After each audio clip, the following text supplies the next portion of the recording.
first of all, thanks for spending some time with us today. The topic today is going to be carbon credits. What are they? What are people referring to when you hear the word carbon credit, and how does it relate to either you as a landowner or you in your business as a land professional, either a real estate agent, land broker, something like that, and why do you need to be paying attention to those things? So that's the goal of today, is give you guys a good general understanding of what those carbon credits are. We do host courses.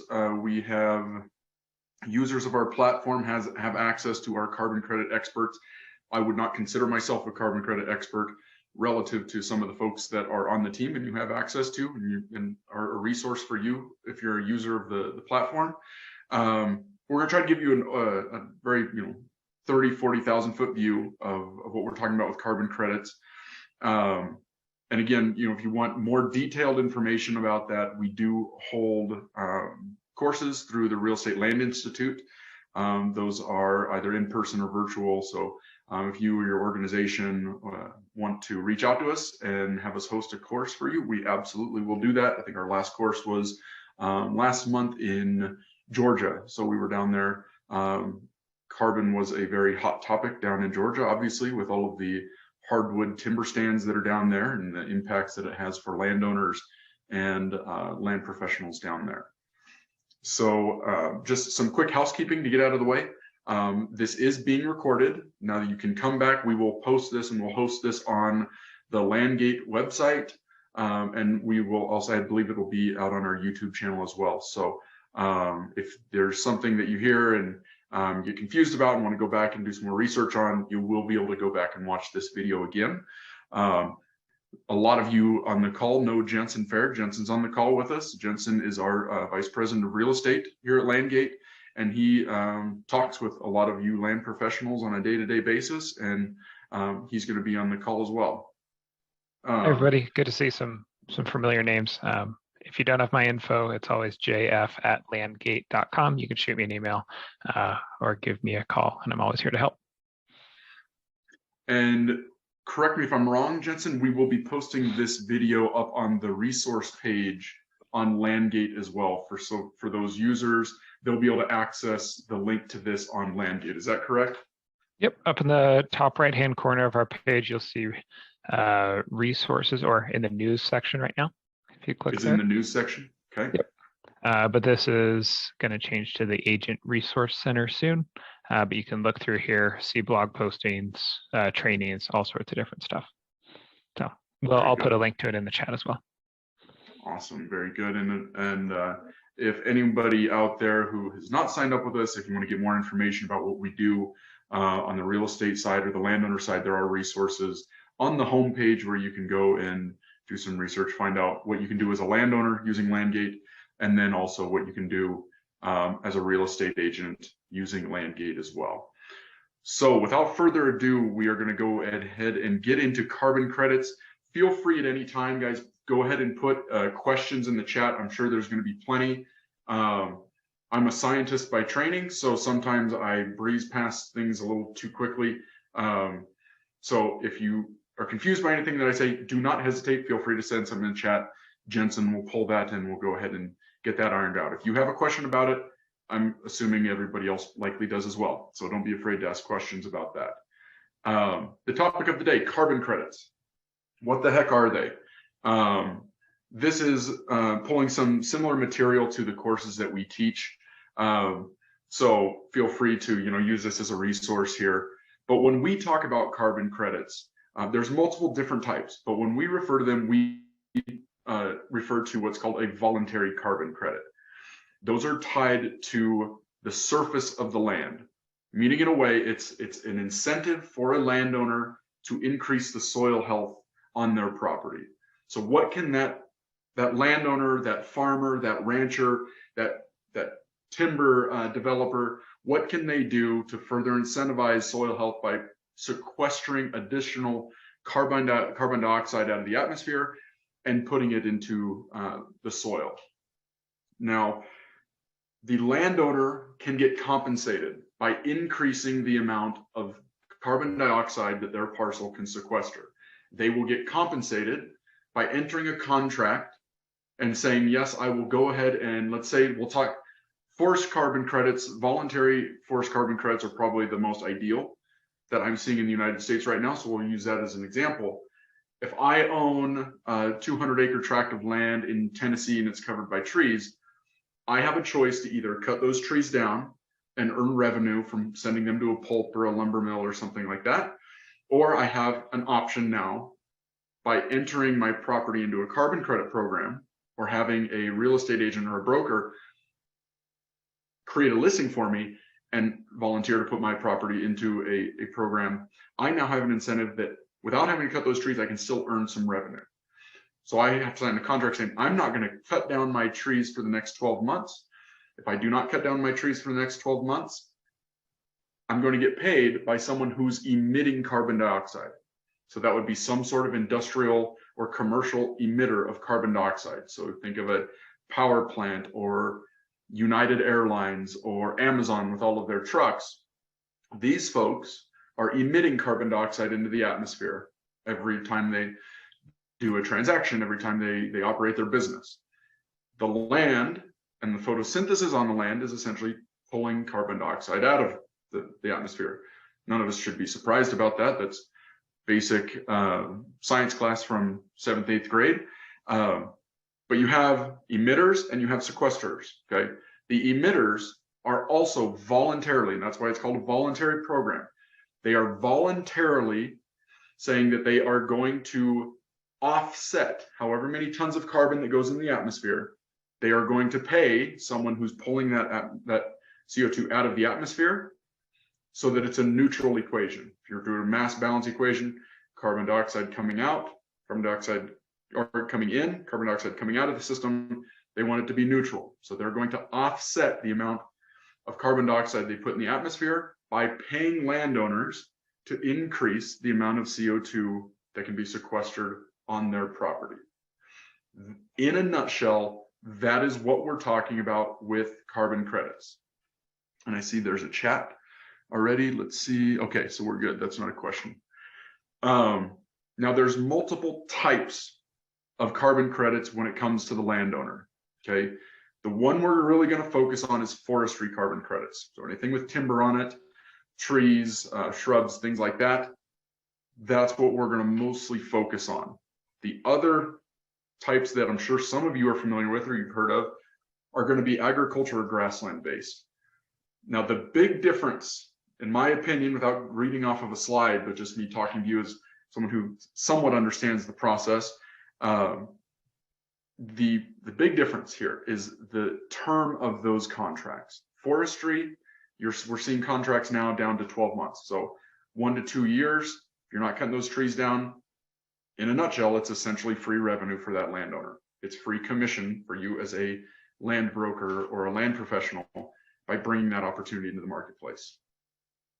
Now, the agriculture and grassland carbon credit programs are much, much longer term there. You're talking, we said 1 to 2 months for the forestry, anywhere from 5 to 50. I've seen several that are 100-year contracts, which essentially is kind of like a conservation easement. So when you're thinking about carbon credit programs, make sure you're making a distinction. There's forestry, there's deferred harvest forestry carbon credits. Really, really good deal in my opinion right now. And then there's the agriculture grassland. Depending on what your client or what you as the landowner are wanting to do, you need to be aware of what type of carbon credit program you're going to pursue for your particular property. A 20,000 acre ranch in eastern Wyoming in the Powder River Basin is not going to be eligible for forestry carbon credits. It's going to be available for a grassland type of carbon credit where you'd be reducing stocking rates, you'd be maybe doing paddock grazing, things like that. And the dollar per acre value that you're going to get there is going to be quite a bit less. And we're going to get into more of how the compensation comes and what drives those numbers. But we'll get back to what I was saying before. So you have that region, the Great Plains region of the United States. Those are mostly going to be grassland programs. If you have irrigated cropland, you could get into an agriculture type carbon credit program. But for the most part, it's going to be we're going to focus on forestry. So the folks in the Gulf Coast region, Appalachian region, essentially anything outside the Great Plains or the desert Southwest, this will apply to virtually every piece of property that you own if you're a landowner on the call, or if you're a land professional that you're touching. So let me get through this. What's driving the amount of carbon high level credits? question. Go ahead, Jensen. Go ahead and ask away. Quick high level question from the chat and Todd. Are carbon credit revenues eligible for a 1031 exchange, like a conservation easement? That's a really, really good question. Without being a tax expert, and this is not tax advice, huge disclaimer there. We're natural resource folks, not tax advice. I'm going to lean that yes, they probably will be. And the reason why I say that is we are seeing, LandGate has essentially built an entirely different market for, and some of you have been on these webinars where we discuss solar farm rent payments that go to landowners. And that cash flow can be sold without selling the land, can be a 1031 exchange because it's a monetary exchange there. Same thing with wind turbines. You can sell the cash flow, not have to sell the land. It's a 1031 exchange. I haven't seen it done with carbon credits yet. That doesn't mean that it's not eligible for that. So if you have a easily calculable revenue stream that's coming to the land parcel, to the landowner, and it's in a contract, and it's over, here's a big caveat, it's 35 years and 1 day or longer is the lease term, and that's the cash flow that you'll be selling. There's a very strong likelihood that that could be a 1031 exchange type of scenario there. So it's a good question. And Todd, for you, we have a lot of 1031 groups that we can connect you with who are experts in this field. So my info's in the chat here, so I can connect you with some if you like. Back to you, Greg. Yep. Nope, great. Thank you, Jensen. Very good. Very good. What drives the amount of carbon credits, which ultimately drives how much money that landowner, that land is actually going to earn from carbon credit? What drives it is photosynthesis, right? So again, go back to, this goes back to elementary school, but 6th, 7th, 8th grade science class. What allows a plant to grow quicker? Healthy soil, moisture, and a heck of a lot of carbon dioxide. Right? If you look at how they grow plants quicker in greenhouses, they inject at very high amounts CO2 into those greenhouses to let the plants grow quicker. Same thing here, right? We don't have to worry about the CO2 because it's coming from the atmosphere.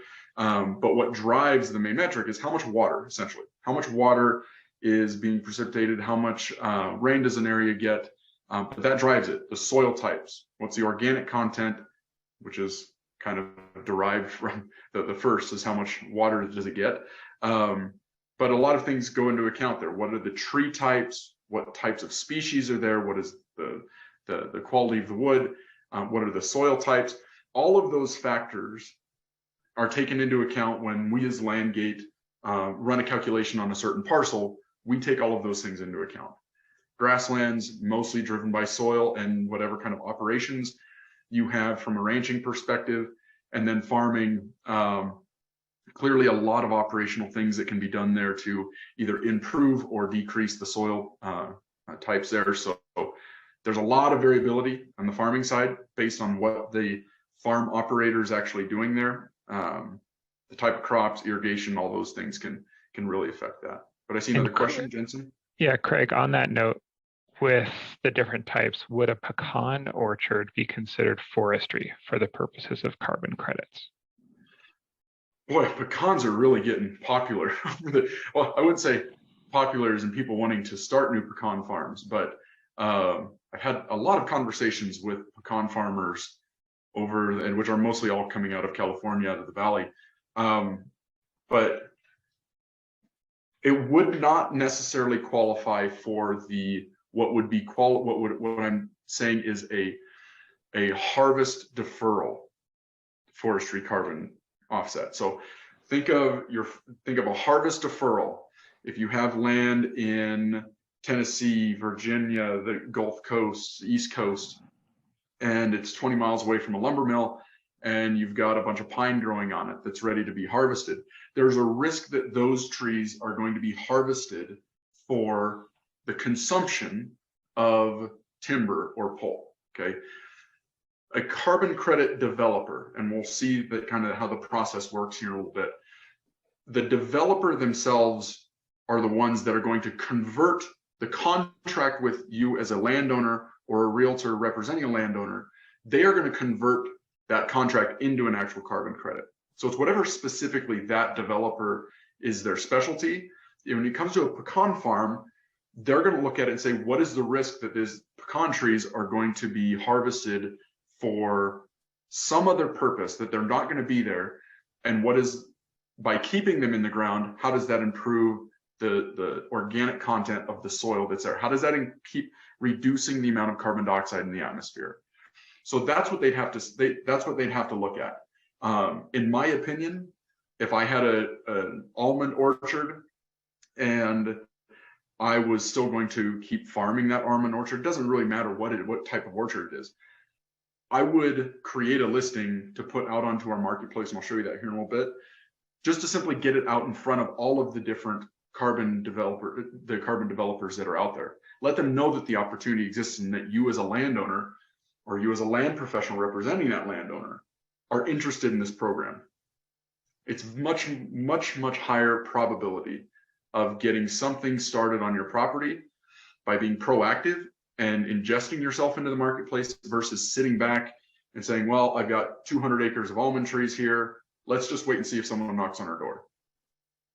Right. So keep that in mind. I would always put it out there. I think it's going to be a little bit tougher to get, because I think if you're going to continue to raise whatever orchard you have and you're going to continue to farm it, it's probably going to fall into more of an agricultural type of carbon credit, because the operational practices you have when you go and harvest, when you're fertilizing, maintaining the trees, whatever you're doing there. I'm absolutely not an almond farmer, but the operational practices are greatly going to affect what quality of soils you have there. So I would, in my opinion, it would probably fall into more of an agricultural type of program there, unless you were just letting your orchard go completely native and it was represented more of a timber versus a commercial crop, if you will.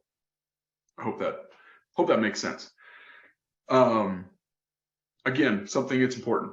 This is a voluntary program. The government is not mandating, at least at this point, is not requiring it for companies to say, I am going to voluntarily increase the cost of my goods to offset the amount of carbon that I'm emitting, and I'm going to compensate someone who's saying that now there's a carbon credit out there that's taking carbon dioxide out of the atmosphere so that I am neutral with how much carbon dioxide I'm emitting. Again, real quick disclaimer, I'm not going to put my personal belief or bias of what I think about these programs, because it's irrelevant. These programs are happening now. They are happening. Landowners are getting paid, and emitters are voluntarily paying to offset their carbon. So it doesn't matter what I think.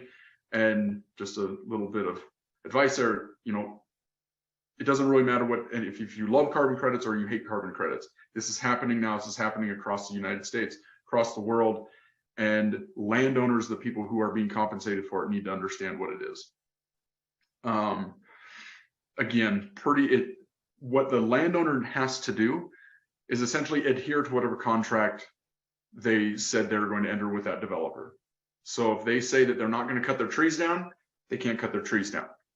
That's about the only regulation that landowner has. If they're hunting the property, if they are living on the property, whatever it is, as long as they don't cut their trees down, they're still operating and they're still using that land the same as they always have. If they're a rancher and they say, we're going to go ahead and do regenerative grazing practices and we're going to have this much stocking rate, they continue to do everything else they're doing in that operation, but they're adhering, saying, okay, well, now instead of having X stocking rate, we are slightly reduced and we're doing paddock grazing.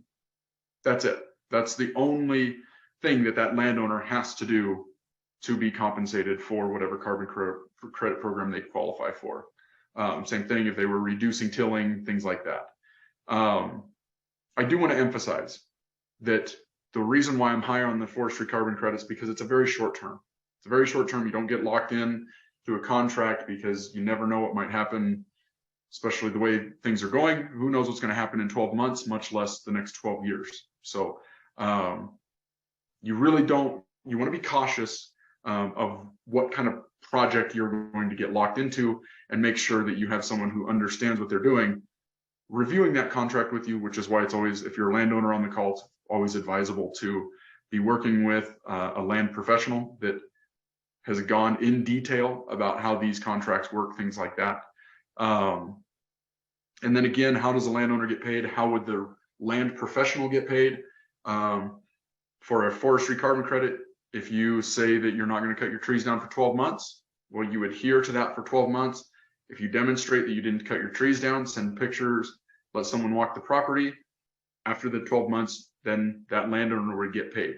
If you were a land professional representing one of those landowners, you would then get paid as well, whatever commission you had decided upon representing that landowner. Very almost identical, same thing as if you were to buy or sell a piece of property for a landowner and you had a listing agreement with them. So it's a very, very similar process there. On that note, in a listing ahead, agreement, for any land specific listing agreements, we have a blank template that you all can use and customize for your name and information on the resource page. So it's free to use, copy it, modify it as you see fit, but there's a good land listing agreement example. Yeah, absolutely. Great point, Jensen. And that land listing agreement, right? It doesn't replace the listing agreements that you all have right now to get your land listings, but it has some really good clauses in there so that you can include in your listing agreement with that landowner. Let's say they're interested in also, if let's say Jensen's my broker and I sign an agreement with him to go ahead and find me a property to buy. And I say, Jensen, I really want a property that I'm getting a good price for, I'm getting a good investment because I need to land bank a 1031 here. Jensen, find me a piece of property that I'm getting a good real estate value for, but I want some upside with carbon credits because no one's really monetizing them right now as far as, or I shouldn't say monetizing, no one's valuing them into transactions right now. So I'm going to say to Jensen, I really want a good property that has a large tonnage of carbon credits because I think in the next 10 years I can make some money off of that. So I give him that criteria. And I said, after I'm done buying this property, since you identified this is a really good area for solar farms, I want you to go ahead and start marketing the property for me. As soon as we close, I want you to start marketing this property for me to get me into a carbon credit program or to get me into a solar farm. So with one listing agreement, using our template and modifying yours, when I signed that contract with Jensen, we close on that property, immediately that agreement already covers that, yep, he's going to go ahead and represent the property and go ahead and try to get a solar lease, carbon credit lease, oil and gas lease, whatever it is me as a landowner is interested in. Jensen continues his relationship with me as the landowner. Just because the deal closed doesn't mean Jensen's done with me. And that's why we at LandGate, we don't call realtors, we call them land professionals, because you do more than just buy and sell land. That's a huge, huge thing to consider, especially what I think we've been seeing and hearing from the real estate market, that there's highs and lows, and there's highs and lows in every commodity. But this is a way, using this data, using this information, especially the carbon credit data, to maintain relationships with your clients and be able to serve your clients a little bit stronger. So let me give you an example of how you can do that. Okay, so for you users, this is not unfamiliar space. This is your LandGate module where you can get a ton of information across the United States. I'm going to go ahead and pull up some carbon credit data, and we're going to compare some regions in the United States and say what is relevant from a carbon credit perspective from this region to this region and this region, and also look and see what the monetary benefits are. Because when you're looking at land across the United States, if you're a landowner, you know more about your land, the surface of it, than likely anybody does, because you likely live there. If you're a land professional, you know more about land values, things like that, than anybody does, because that's what you do. That's your boots on the ground. You see deals, you're talking, you're negotiating, you know those values. But regardless of where you're looking across the United States, there's going to be certain resources, carbon credits, solar energy, battery storage, electrical vehicle charging, water rights, all of these different factors. And depending on where you're at in the country, some of them are going to be extraordinarily high value. Now, most of them are not being taken into account when things are being bought and sold, but you have extraordinarily high value for some of these resources. In some areas, you have virtually no value. And that differs throughout the United States. So we'll look at this at carbon credit programs really quick here. So I'm in my LandGate module. I've gone down to power data and I've selected carbon because I want to look at carbon data in my dropdown. I'm going to go ahead and turn on my tree canopy cover. Again, we just covered this. What really drives the amount of carbon that your property is going to sequester is driven by the precipitation. Okay, so shouldn't be any surprise why there's not a lot of trees in the Great Plains regions, because we don't get a lot of rain here. This is where I live. We finally got a little bit of snow, but would love to get some more. But you can see where there's an abundance of water, there is an abundance of trees. Trees really, really drive that value. So it's not the only variable, but it's a major one. So if we were to look at a heat map where you see the really dark colors, extraordinarily high value for a landowner or anybody dealing with those land parcels for carbon credits, the lighter colors are going to be far less valuable areas. So let's go ahead and see what does that mean on a relative basis. If we were to look at some area down here around the Gulf Coast versus someplace in kind of the mid-continent region versus the Great Plains, what does that mean on a dollar per acre basis? And this is the tools that you either as a landowner, you get for free on your parcel by simply searching your parcel, clicking on it and going and getting that information. Or if you're a subscriber and landowner, you can do that, or a real estate professional, land professional, you can get access to this for 154 million parcels across the United States. So we'll go ahead and look at some examples. This first example, we're going to go to Tennessee.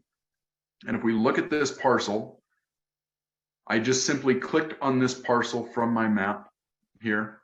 So I can zoom in and you'll see that a bunch of parcels will soon populate here. I can just click on the parcel and this is going to be the information that I get. But you can see here very quickly that there is some tree canopy cover here. There's some hills, things like that. If I look at the land use, you can see that tree cover through there. There's some fields there. I can get some really good information just right away, straight away looking at the parcel. What am I looking at? But again, we're interested in the carbon credits. Okay, so LandGate is essentially your engineer. LandGate is your scientist, and it sits on your phone. Okay, so when I click on that parcel, it's going to tell me a value. What is the land worth? And all of you land professionals out there who are going to say there's no way that can be close, we're very, very close across the United States based on all of these different types of land uses. But you have the ability to change these and edit these and customize these when you want to go ahead and give a demonstration or a presentation to one of your clients. You can make that your number and customize it. But along with that, I can also go ahead and tell them, well, what is the potential solar worth? What is the wind worth? What is the carbon worth? What is the oil and gas worth? And it provides you the information as to why. Okay, this 340 acre parcel, we'll just stick to the critical numbers here. It's a 340 acre parcel roughly. There's 145.5 acres covered in trees, and there's 194 acres that are not covered in trees. This is a big number, and this is what I want everybody on the webinar to remember right now. Remember that number right there, because we're going to look at it across the United States and see how this is going to change. This specific parcel is sequestering about 3.349 tons of carbon dioxide on every acre every year. So this metric is calculated specifically for this tract of land, specifically for the soil types that are there, specifically for the tree types, the species, the age, precipitation, everything. It's an engineered number. If we were to look at a different parcel nearby, it's going to have a different number. Okay. So that's the number that we really want to be focused on. If we jump over to a different portion of the United States, so let's go to Alabama, you can see the, let's go and take a look at the land use. It's basically all timber. We look at solar, it's all covered in hills, so it's not going to be a great place for solar. But if we look at carbon, you can see all of these different these little polygons here that are kind of difficult to see, but all these different soil types, tree types. Remember that last one, it was about maybe 40% covered in trees. This one is nearly completely covered in trees. There's only 10 acres that are not covered in trees. And this parcel is sequestering 7.1 tons per acre per year. So more than double the other one. Now, this is why I'm saying, if you are in the part of the country as a landowner or a land professional, or if we let this map load again, and you are in an area where the shading is very dark, you absolutely need to be aware. You don't have to become a subject matter expert, but you need to be aware of what carbon credits are and how they're paid to landowners, because this is significant. This is very significant. Now, folks, in this part of the country, let's go ahead and take a look at the numbers. So we looked at 3.3 tons per acre in Tennessee, right up here, 7.1 down here in Alabama. Let's go ahead and take a look at what the Great Plains is. Okay, so if you're a landowner, maybe while you're zooming in, Ren go ahead. had a question about if carbon credits are voluntary, and then what legislation is forthcoming for carbon sequestration. For example, the 404 permits for wetland impacts and legislation requiring wetland mitigation. Do you have any insights there? Yep, I'll talk about that. Let me finish this point, then we'll come right back and we'll touch a little bit more on voluntary. What does that mean, and what requirements does anyone have to actually participate in these programs? Great. But before we do, now we're down in Channing, Texas. So if we look at what this land looks like, it is grassland. I clicked on solar data, so I'm seeing some transmission lines, a substation there, but I'm also seeing some hills. So maybe not the best for solar either. Maybe some of these would be actually really good. But we're looking at carbon. There's very little trees. There's a little bit on these hills, but it's mostly going to be calculated based on the soil types that are there. Not a lot of precipitation, not an extraordinarily high amount of organic content. So it's going to be a lower number. Remember, we looked at a little over 3 tons per acre in Tennessee, just over 7 tons per acre in Alabama. We are an order of magnitude lower in the Great Plains, 0.3 tons per acre per year. Okay. So again, that just reinforces that point I said before. Depending on what specific parcel you're looking at, and this can change wildly through just a county, much less the United States. Those parcels we looked at on the East Coast, very, very high value for carbon credits that most people there, including the land professionals, are not taking into account for value. Now this parcel, they're going to look at it, and obviously, yeah, they're not taking carbon credits into account here because it's not very valuable. But there's other value on this parcel that was not on the others, that we found out just by simply looking at the parcel. I clicked on the solar data. Well, it sits right next to a transmission line. There could be an opportunity here for battery storage or electric, and it's right next to a highway. So you put perhaps electrical vehicle charging, battery storage, a small commercial solar array on this property. So depending what parcel you're looking at and parts of the country you're looking, these different types of potential upside annuities are going to change based on the individual parcel. If we go and look at these other ones, and I look at the solar data, we're nowhere close to any kind of transmission substation. This thing is almost completely in a flood zone, wetland. It's not going to work, but it has a much higher value for carbon than the other one does. This guy here, if we look at this property, not much floodland at all, but this little yellow crosshatch you're seeing here shows topography. Anything that's more than 10-degree slope. So this thing's completely covered in hills. So you can't do solar there, but it's very, very high for carbon. So let's say you're a landowner and you own this piece of property and you're leasing it out every year for, I don't know, let's say $100, $200 to let somebody go shoot a white-tailed deer on it. Well, you can look at this now and say, well, wait a minute, I also have 262 acres of tree cover here. and I'm sequestering almost 2,000 tons of carbon every single year. I don't have to do anything. All I have to do is not cut these trees down. I have potential that I could probably get paid a little bit for that carbon. Doing nothing, and I can still hunt, do recreation, whatever I'm doing on the property, as long as it doesn't cut the trees down. Okay. To the question that was just asked, the voluntary carbon credit program. So let's go ahead and take a look at that again here. So what do we mean by voluntary carbon credit? It means to start the program out, you first of all have to have some sort of industrial or commercial emitter of carbon dioxide that's saying, I'm willing to voluntarily pay out of my revenue, willing to pay someone to basically offset the carbon emissions that I'm making. Now, there is no mandate currently. There is no mandate from the government. That's why it's called a voluntary program. Most of the reason why all of these folks are doing it is because there is pressure from their board of directors or their investors saying, we want a certain type of investment. A lot of you have probably heard ESG. We want this to be more ESG compliant, and we don't care if this hurts our stock price a little bit. We want you to offset the carbon. Okay, so the emitters are voluntarily saying, okay, yep, we will do this. It's going to increase our costs on our goods or services a little bit, but now we are carbon neutral. And I don't know if it's a little bit or a lot, and I'm not going to get into that because it's not that kind of conversation, which you guys just understand how this works.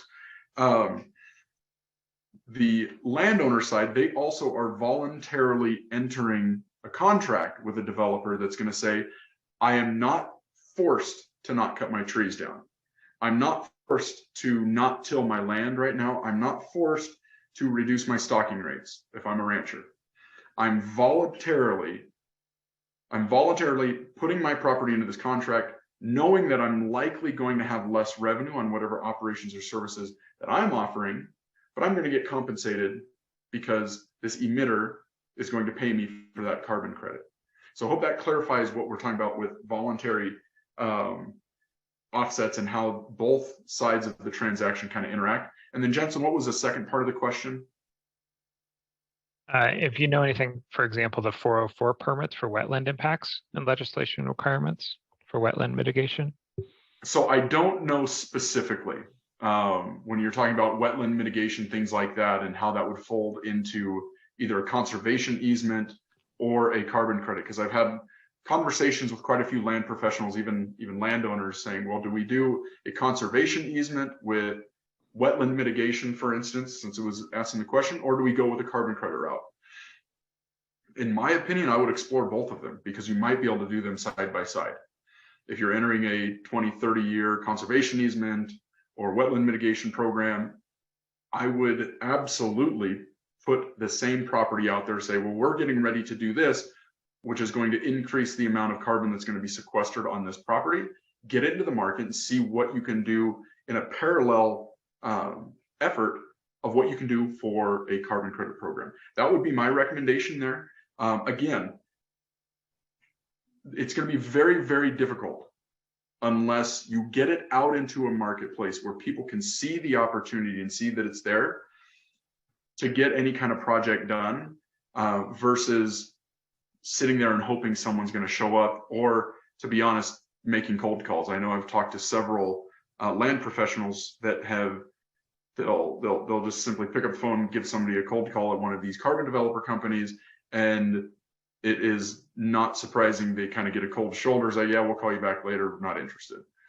From what we've seen, the mentality, once an opportunity gets into a marketplace and people see that there's potential competition for the same opportunity, it seems to get the ball rolling much more quicker than more of a passive way of going about it. So that's what we've seen. And just so you all know, and we're here on the webinar so you all can see it, and we've mentioned it a few times, what we mean by the marketplace is if I was to go ahead and look at listings across the United States that are posted either by landowners, by real estate agents, and this is not just to buy or sell land.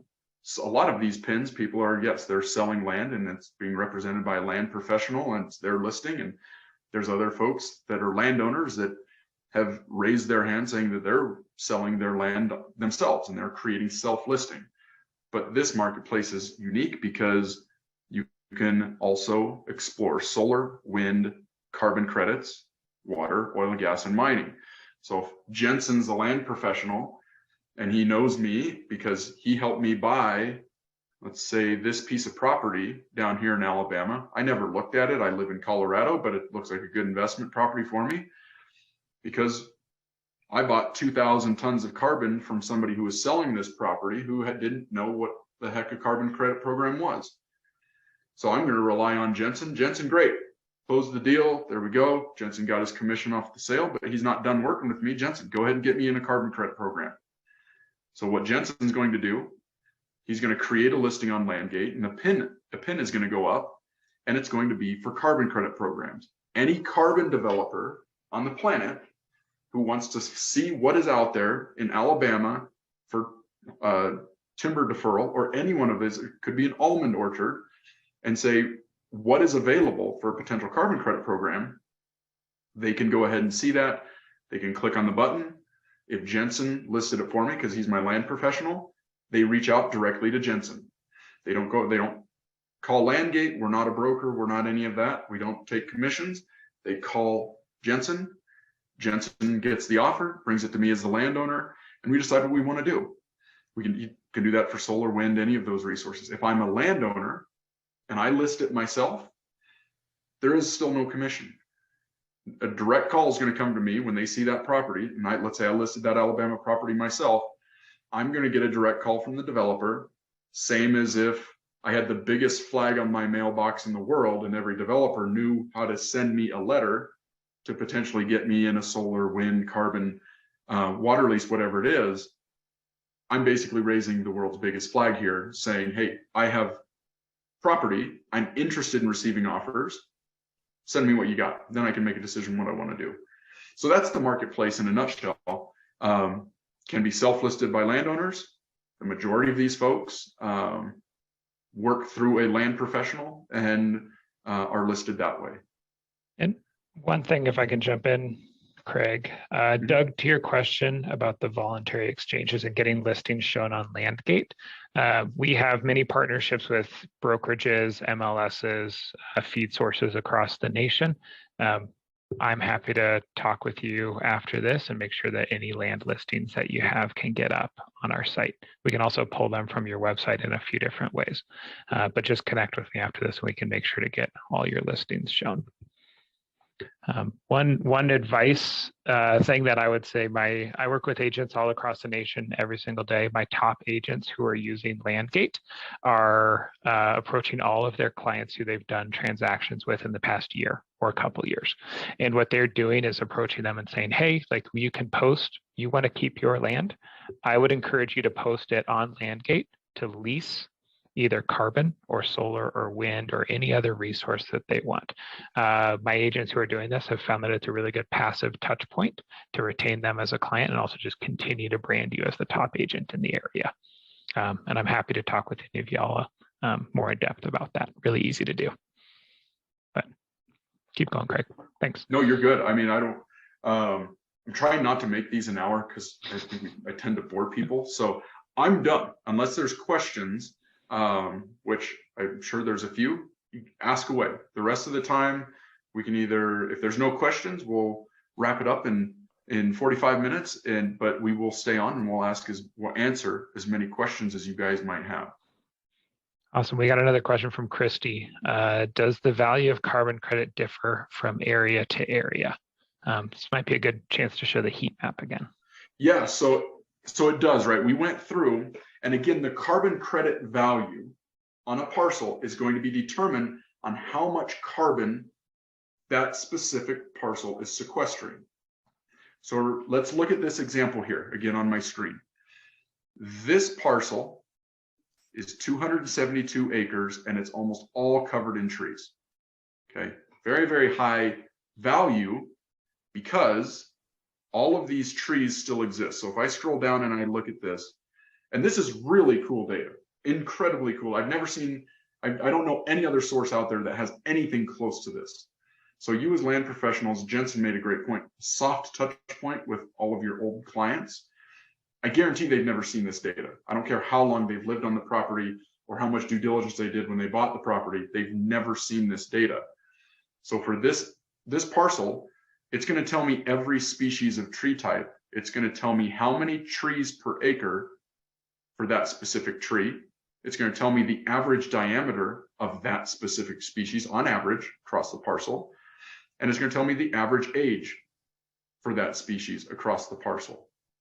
We do that for every tree type. So if we scroll and look at this, there's 10 tree types here, ending with oak saplings, right? So this is just phenomenally valuable information, interesting information that any landowner is going to want to know. As soon as we rolled this out, every one piece of property that I own, as the president and co-founder of this company, I looked at it and I wanted to look at the data that we had. So if you're a landowner, you can get this information for free on your parcels by claiming ownership. If you're a land professional, to Jensen's point, this is incredible information that every landowner is going to be interested in. And you as a user, you don't have to write this stuff down. You go into, and Jensen can, if you have questions, how you generate a report, we have tutorial videos, all of that. You click a button and it's going to give you a report of all of these different resources on the parcel. But to the question, how does it change? If this parcel's fully covered in trees and it's in a certain region right next to another parcel, and let's say this parcel had just been cut with timber, the carbon credits numbers are going to be completely different. That might be a bad example. Let's say these trees were cut 5 years ago and they didn't replant it. So this has just been barren land. I know it's covered in trees now, but let's just say this is barren land.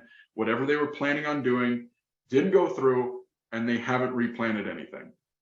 This parcel is going to be available to, or has the potential for a much higher carbon credit program than the other one does, because all the trees are still there. All of that organic growth, all of those trees, they're still there and they can pull CO2 out of the ground. Now, keep in mind, a lot of you, if you're in the Mississippi River Valley, again, a lot of this is tied to the potential of what the soil can do. If we look at this information, Mississippi River Valley, and we look at tree cover, turn data on, turn that off, turn the tree canopy on, you see that in the river valley, right, there's a ton of farming. So these forests have been cut and converted into farmland, and we get an enormous amount of our food through the Mississippi River Valley. But if we look at the carbon credit there, it's still high. It's still much higher than it would be anywhere over here, because there's still extraordinarily high potential. We talked about harvest deferral. If you have standing timber, what you can do in those programs. The other, which is something that you all need to consider, especially if you live in a dark area, even though your parcel might not be currently dark, there's reforestation carbon credits. So let's go back to that example. Let's say we own, this is the one here, and I own this parcel here. I bought it for 5 years. It has been completely vacant. They didn't replant anything. If that is the case, how carbon credits are determined is what's called a 3-year baseline. What has the property been doing for 3 years, and how can you increase the soil health? If this has been a vacant lot, vacant land for 3 years, well, I can go ahead and I can replant a timber plantation there. I can go plant timber in the whole thing. I'm increasing the soil health, and I'm also doing something that in 30, 40 years, like 50 years, 60, whatever it is, I can go and harvest that timber again. So for the next 30, 40 years, I can just let this timber grow. I can get paid for it because I'm increasing the soil health. Because for 3 years, there was nothing going on in the property. I've increased the soil, I've planted a new forest there, and in 60 years, I can go ahead and harvest it because I'm only in a 30-year carbon credit program. If that makes sense. Then again, I don't want to get into too many nuanced scenarios because we only have so much time. We teach an all-day course on, and we teach an all-day course on all of the different resources, but we could spend an entire day on carbon credits alone. So this is kind of more of a teaser. What is a carbon credit? If you get nothing else out of this, you need to understand what is a voluntary carbon credit. what does it mean for a landowner? How do they get paid? And what does it mean for you as a land professional? And why do you need to be aware of it? Okay. A couple more questions here, Craig, Go that ahead. came in the last 10 minutes we have. On a multi-year lease, are the owners paid annually? And then also, what are some typical commissions that we're seeing? Yeah, so they would likely be paid annually. So at the end of the year, there'd be some due diligence to make sure they lived up to the contract that they signed with the developer. So it's typically on an annual basis.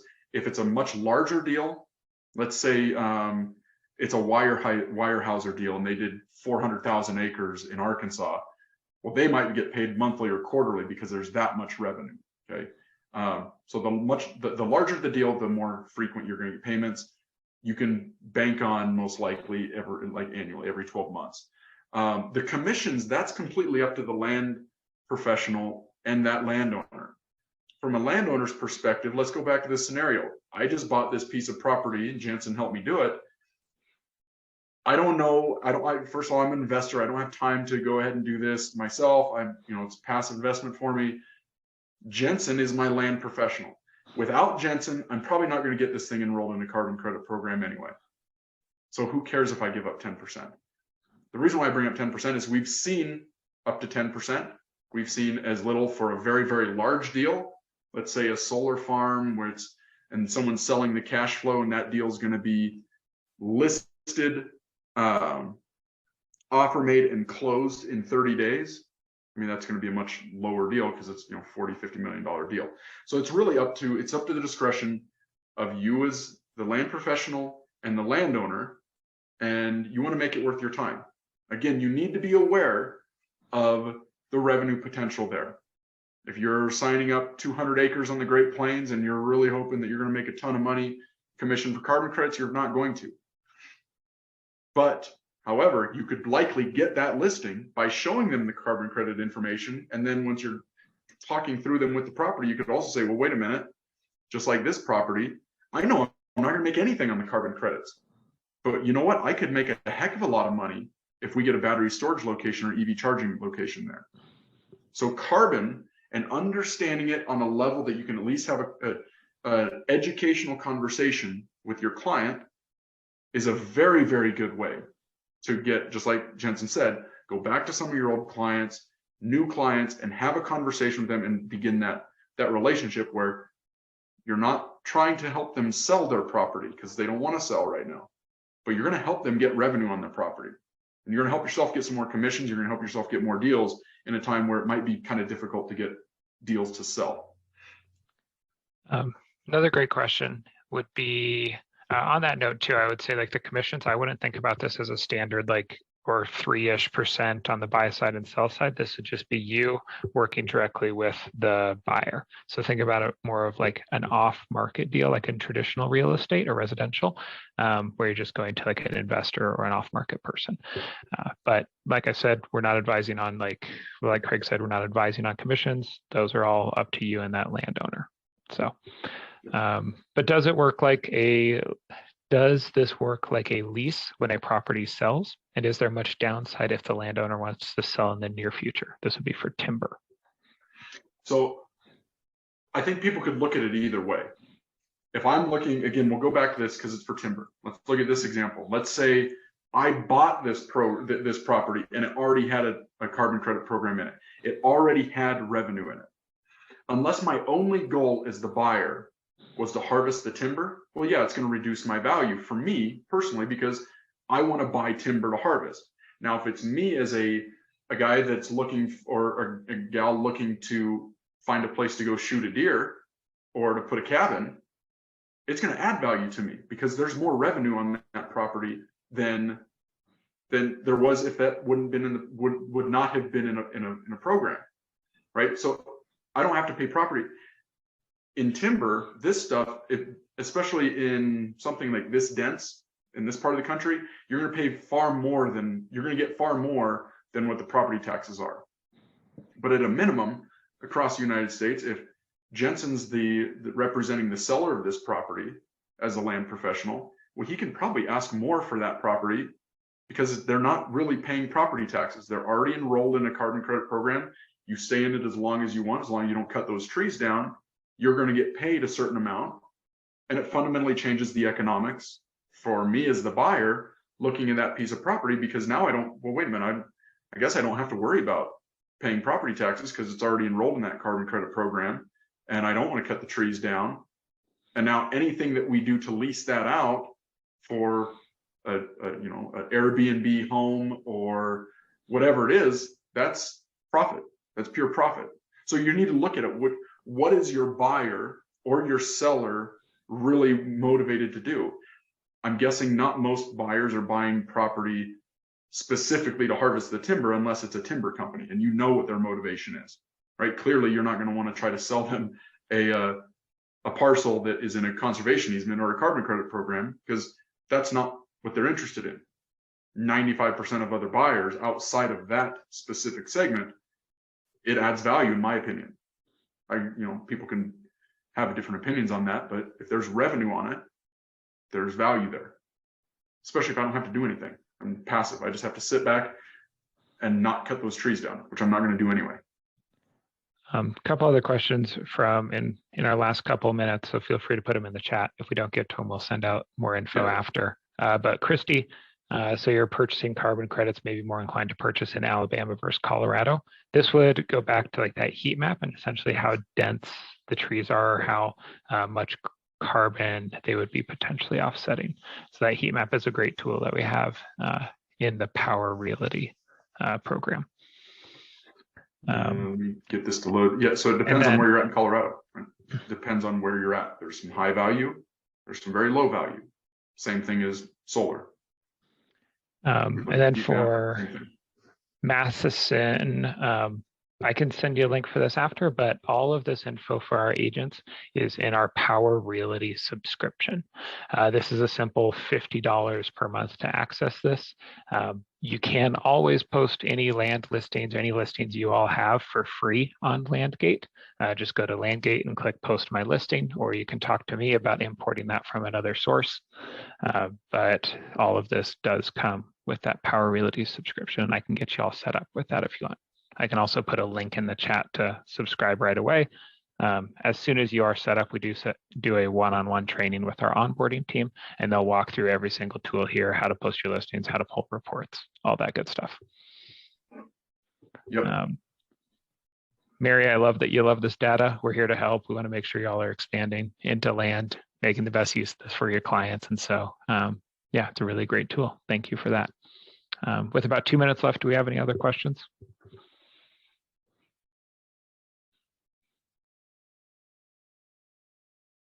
Awesome. Thanks, Christy. Craig, any final words? No, thanks, everybody. Here we are, another hour, but it's good because it's questions. Again, we come with full support. If you guys have any questions, follow up with Jensen. If there's, if he can't answer them, we'll get you with a subject matter expert who can. And if we don't talk with any of you who are on the call by the end of the year, everybody have a very Merry Christmas and a Happy New Year. I hope everybody is safe and has a good one. So thanks for joining, and we will see you guys at the next one.